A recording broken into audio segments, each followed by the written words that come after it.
He once did a circus act with wild geese. He starred in an ice folly show and in such radio shows as Waterlogged Spar, Up the Pole and the Navy Lark. He has starred in children's pantomimes in the West End and in horror movies such as The House That Dripped Blood. In his new TV series, he plays the role of a scarecrow.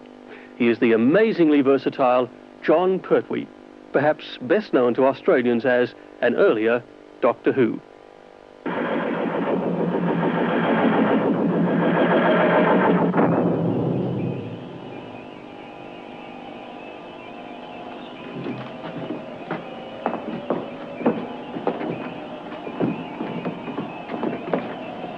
Do you think this trickery will save you for long? We have come to set you free. What is this? On one condition. I make the terms, Time Lords. Omega, if you will send these people back to where they came from, we will stay and help you. I was lucky how I got the role. It was Tenry Evans, who was in the Navy Lark with me, said, why don't you put yourself out for Doctor Who? I believe Pat Crowden's leaving. And I said, well, why should they want an eccentric comedian like me? And he said, I don't mind, it might make a change. I said, well, it certainly would do that. And so I rang my agent, and there was a terrible pause on the end of the phone. I said, forget it, I'm sorry I mentioned the whole thing. He said, no, I'll try. And he rang the producer and said, I've got a suggestion for the new Doctor Who. And he said, oh, who? He said, Jon Pertwee. There's a terrible pause on the other end of the telephone. He said, yes, I had the same reaction. But I said, no.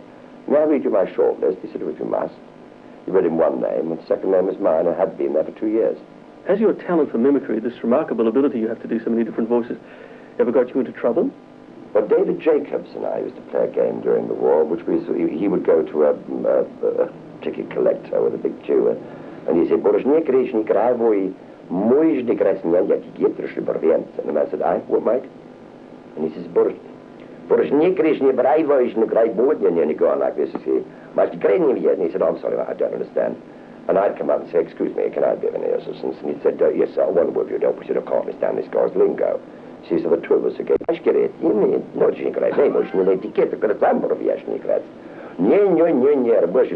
this would go on, and the big queue would get longer and longer and longer. And then I'd turn to the fellow and say, I'm terribly sorry, I don't understand the fellow's lingo. And then we'd walk off. You never actually were physically assaulted for those? Well, we would have been, I think, yes, or other people waiting in the queue behind us. You've done so many different things, it's hard to know what to talk about. Let's choose radio for a moment, and you did a lot of work with Ronnie Barker in radio. How many different shows? I beg your pardon. Would you rephrase that? He did a lot of work with you. With me. Yes. This is a very sore point, you see, because nearly all my feeds and people who worked with me when I was the number one man of the show have really done rather well. I mean, I mentioned it earlier today, there was a chap who worked with me on my first radio comedy show, and I was starring in it, which hasn't done very well, called Dick Emery. And then there was Ronnie Barker for some 15 years, been playing Fatso Johnson, working in my show. Then there was another little chap, what is his name? It's Ronnie Corbett. Yes, that's right. He's done quite well. You did teach them well, didn't you? You say that? Is that the way you express it? I taught them everything they know. No, I wouldn't deign to say that. I would say that all my stooges have done damn sight better than I have. It's very irritating. And the last one was a young Irish gentleman who's done quite well too, called Dave Allen. And yes, indeed. So there we go. But still. Out of all those radio shows, and there were thousands of them, I imagine. There were lots of them, yes. The first one was Waterlogged Spar. That was the one that really made our name. That was in the days long before television. And I was in the Navy, and I was a naval officer working with Naval Broadcasting Section.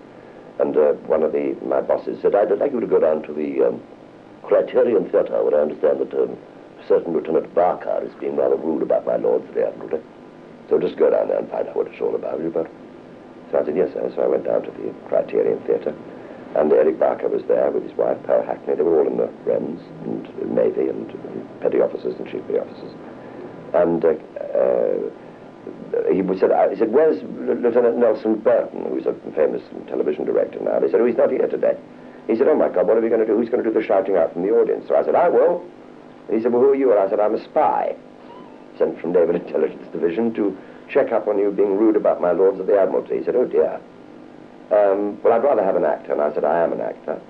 And he said, oh, all right, well, see if you can handle it. And I said, what do you want said? He said, well, you'll see. And what happened was that he was talking to his wife, you see, and they're having a terrible barney row. And suddenly I leaped to my feet and in terrible, raucous Cockney say, here! You know, why don't you leave him alone? You're always picking on the poor poor perisher. See, and there's a terrible hush, and Pearl Hackney turns very back and said, who on earth is that? And Eric said, oh, that's the Minister of Education, which is exactly the kind of jokes I was sent down to avoid.